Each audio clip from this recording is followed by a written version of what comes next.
Zelle's operator, Early Warning Services, is co-owned by some of the country's largest banks. It's why you see it in your bank's app. And as of June 30th, 2023, they revised their rules to reimburse victims of certain imposter scams. But over a year later, they still won't specify which scams qualify or how much has been reimbursed. Important details fraud victims want to know, as well as federal lawmakers.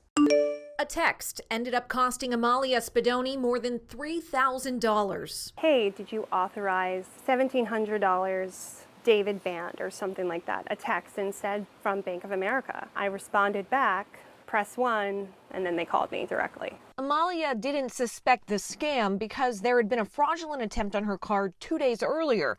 Bank of America flagged it. She figured they're doing it again.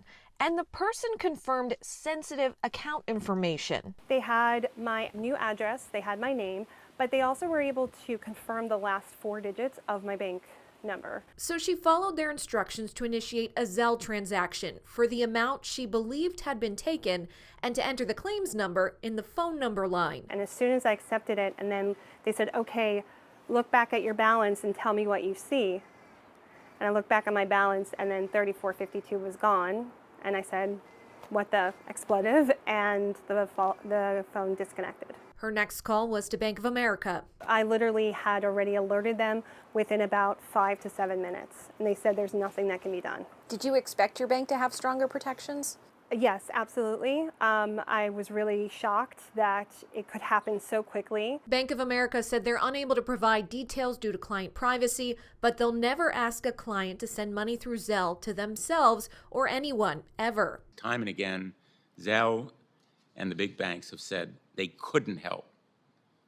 What they mean is they wouldn't help.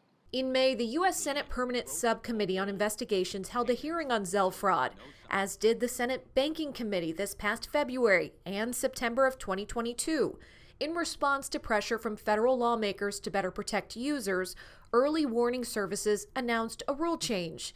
In addition to reimbursing fraud victims whose accounts were used to send unauthorized transactions, they're reimbursing consumers tricked into sending money for certain qualifying imposter scams. A spokesperson adding that this consumer benefit is unique to Zelle and goes beyond legal and regulatory requirements.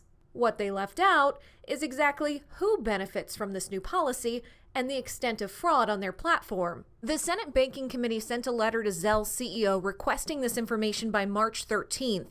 We asked for a copy of his responses. Senator Sherrod Brown's office declined to share them with us. Instead, they sent a statement that Senator Brown is continuing to work to ensure banks protect consumers' money from fraud and scams on their payment platforms. Banks could extend the protections available to credit card users to Zelle transactions. They could allow customers to cancel or reverse a payment within a certain period of time.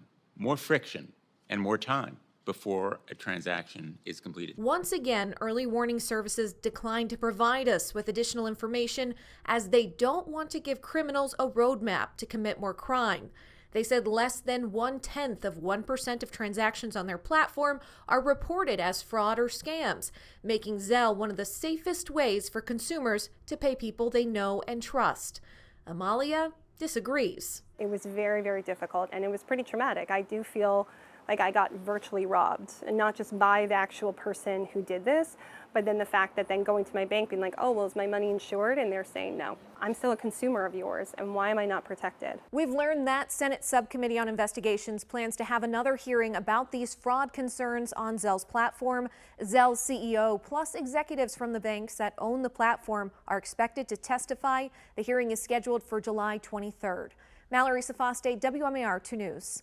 I hope you enjoyed that Matter for Mallory. To watch more Matter for Mallory stories, click the box in the corner and be sure to tap that circle and subscribe to WMAR 2 News for quick access to great content posted every day.